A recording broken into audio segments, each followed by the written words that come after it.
Hello everyone, and welcome to my brand new channel, FF Achievements. Here, I'll be deep diving into the critically acclaimed MMORPG... Sorry, wrong plug. Here, I'll be deep diving into the many activities that Final Fantasy XIV has, with the goal of getting as many achievements as I can. While I realize that there are some that I no longer have the ability to get, you better believe that that doesn't change things, and I'll be going after as many of them as I can see. But right now, we don't have time for that, because we are less than 7 hours away from the launch of Update 7.11 and the Future's Rewritten Ultimate, or FFXIV for short. As with any new content hitting Eorzea, everyone is so excited about the new things that we're going to see and what does Square have in store for us. But if you're unfamiliar with the Ultimate raids, you might be asking yourself, what is an Ultimate? What makes them cool? And maybe, why should I care?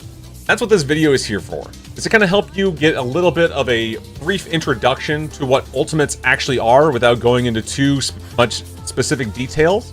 As, you know, honestly, this wasn't the way I was planning to make this first video, but I was lucky enough to be asked to commentate as part of the Mog Talk segments for the Race for World First. This time around, Echo and Mog Talk have partnered up for the broadcast this time, so you can tune in right now. More likely by the time that you're watching this video at Twitch TV/Echo_esports. Check down below, link in the doobly-doo. But right now, we got to dive into Ultimates and try to answer those questions and help you be able to get the most out of your viewing experience. Because this week is going to be jam-packed full of content, races, mechanics, everything.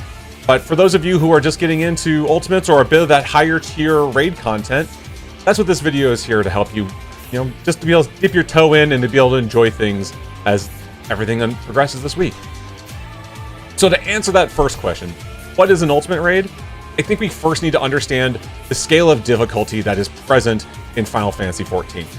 Again, without deep diving into specific fights or how they might rank up against each other, maybe one raid is slightly harder than the other, we're speaking broad terms just to kind of get things started. So assuming that you have...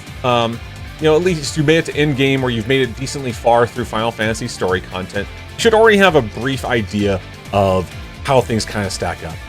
At the bottom, we have your guild hests and your dungeons, you know, quick themed adventures with 3 other players, a handful of bosses that each have their own mechanics.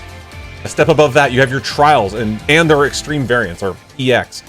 And if it's just you, 700 players, and a boss for the next 6 to 10 minutes, it's got its own mechanics, maybe a transition or two, but everything should feel very thematic and very straight focused as to what this one boss is trying to do and teach you.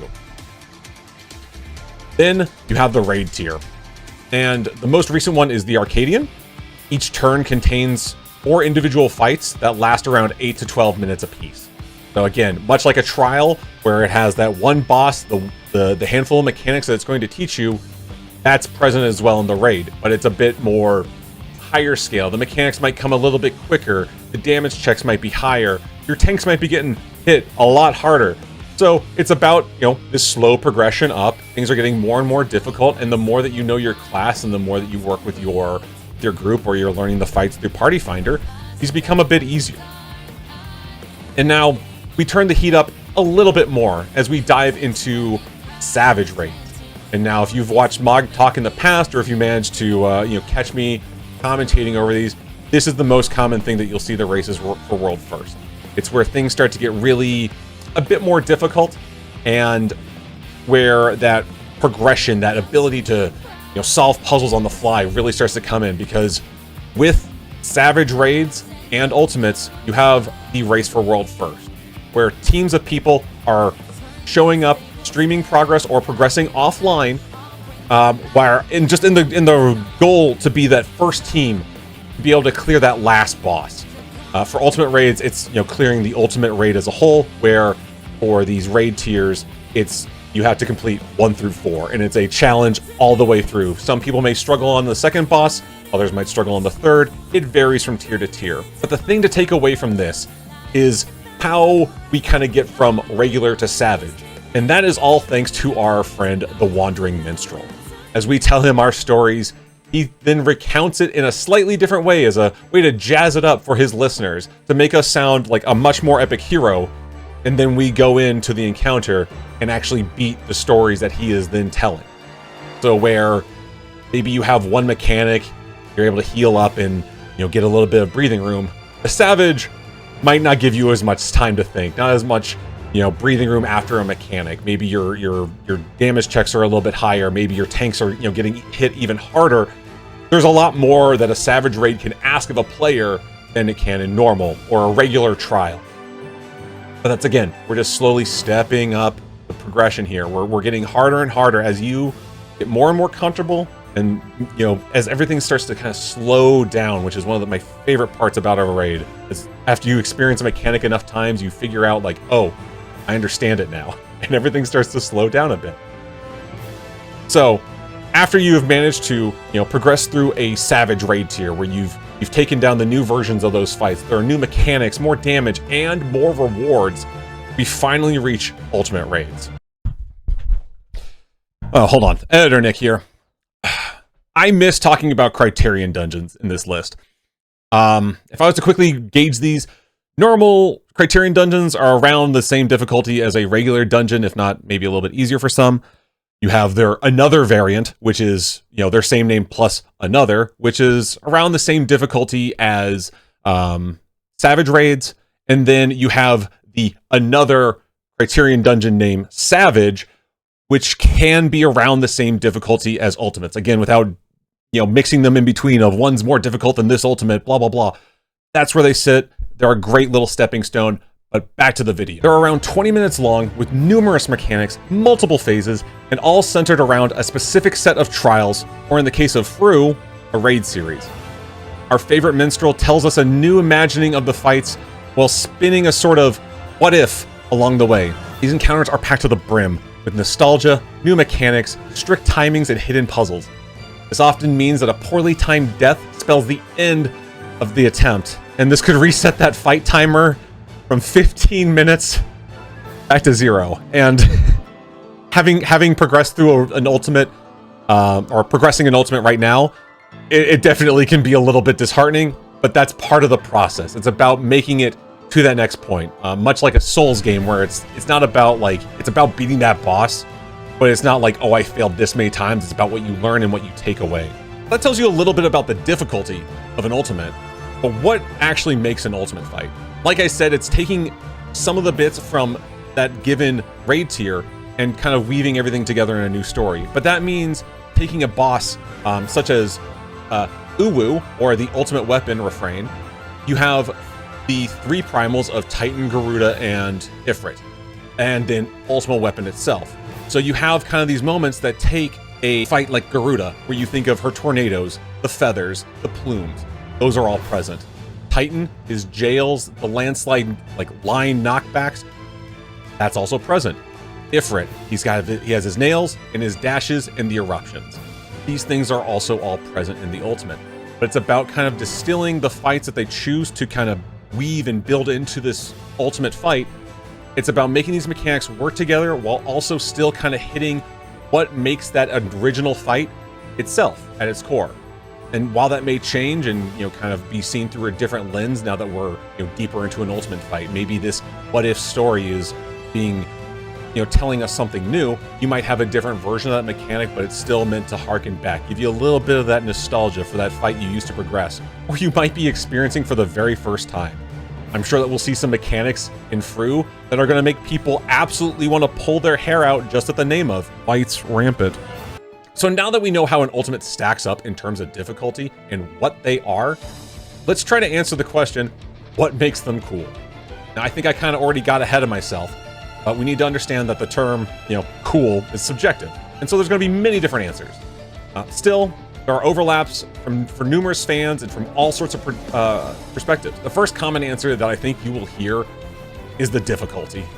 And more specifically, being one of the players to rise to the challenge and to defeat such a difficult encounter. Ultimates are no joke. The fact of, being able to, again, have a wipe and completely have to redo everything, it's a lot. It's so many things to learn.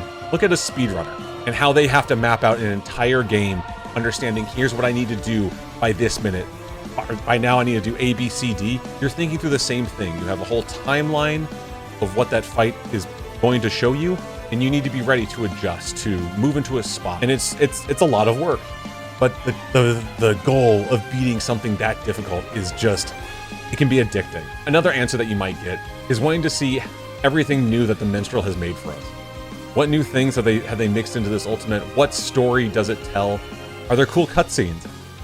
And let me tell you from experience, the first time that I saw the Uwu transition, actually just this past week, I was sitting there slack-jawed and absolutely giddy with all my friends, just excited to see what crazy things are going on, and I don't want to spoil that for you yet. I'm looking forward to covering that in a future video. On another hand, if you talk to a world racer that are going for that first place, that want to be the very first people in the world to clear this fight, they might tell you it's the thrill of being at the bleeding edge of content, learning new mechanics, and not having a guide to help them through.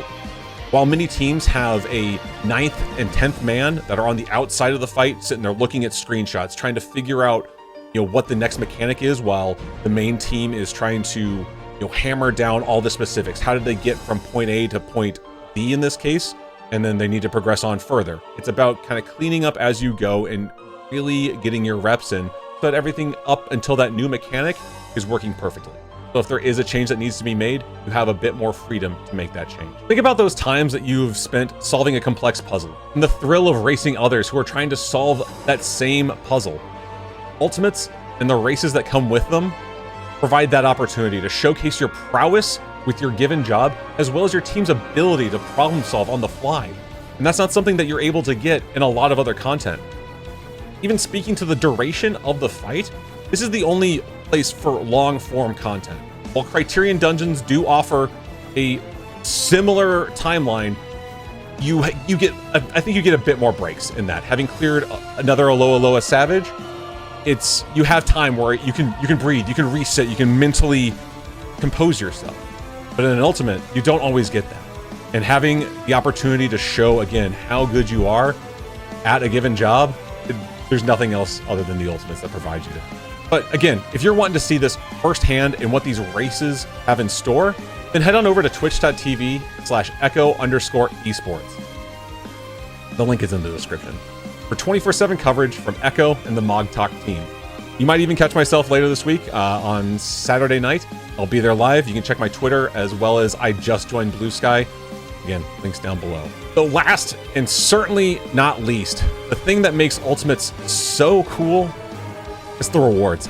Glam, baby! I am talking about the glam. I am sure that if you've spent any time in Limsa, you've seen someone with a really awesome glowing weapon, and you're just like, I need that. How do I get it? Where's it come from? I need that. Glam is the true end game of Final Fantasy. And if you clear an Ultimate, not only do you get a token that you're able to then turn in for a shiny weapon of your choice, again, it's within a set selection for that tier, but you also get a legend title that is done specifically for that Ultimate raid. So you have things like the Perfect Legend, Ultimate Legend, I could go on. Whichever definition of cool you choose, be it one of mine or an answer that you've come to yourself, they'll all feed into that final question. Why should you care? To me, it's really about sharing in a community moment. Coming together to celebrate those racing. To give you and I proof that these challenges can be beaten. Sharing in those hype moments with others who love this game just as much as you do. After watching the race for World First and covering the Arcadian, I couldn't contain myself as well. I left my casting segments just with that feel to like, I gotta get in there. I gotta go play this game as well. I gotta be able to prove that I can beat this new content too. It's the same thing as watching live sports and going home to play the game with friends. I'll never be Michael Jordan or LeBron James, but I can share in the love of the game by going out and playing. And that's exactly what Ultimate Raids and the races for World First. Honestly, I hope that this race inspires you to try some of the harder content out there, to work your way up to that challenge if you don't feel like you are yet. Get some friends together, try out some new content. Be it another Aloha, or start off with the Ultimate Weapons Refrain, which is one of the more entry-level Ultimates. There is hard but approachable content waiting for you and your friends. You just need to answer the call to arms. Now, I want to take a second here and thank you all for watching my first video on the channel. This is a little bit more rushed than how I was hoping to handle things, but when given the opportunity to do awesome stuff, It's about, you know, answering that opportunity, and I am so incredibly grateful that I will be helping cover this week's race. You can stay tuned to this channel for more shorts throughout the week. I'm going to be covering the teams that are racing, you know, what notable people are you know, throwing their hat into the ring, what mechanics that these teams are running into, and more importantly, how they're clearing it. Because how they clear these mechanics now is probably not going to be how it's going to be cleared 3 weeks from now. And it's really fun to look back and be able to see exactly what these teams came up with that is a valid answer and how they're progressing past it. So if that interests you, it'd mean the world to me if you dropped a subscribe. Or you can check me out at twitch.tv/hijump. I'll be live throughout the week, covering the race when I'm not on the Echo Twitch channel. But if you're looking for the race, again, that's twitch.tv/echo_esports. You can find all this information and more down below. You know, I look forward to seeing everything that we're going to be able to achieve together with this channel. And I look forward to talking to y'all soon. Until next time, peace.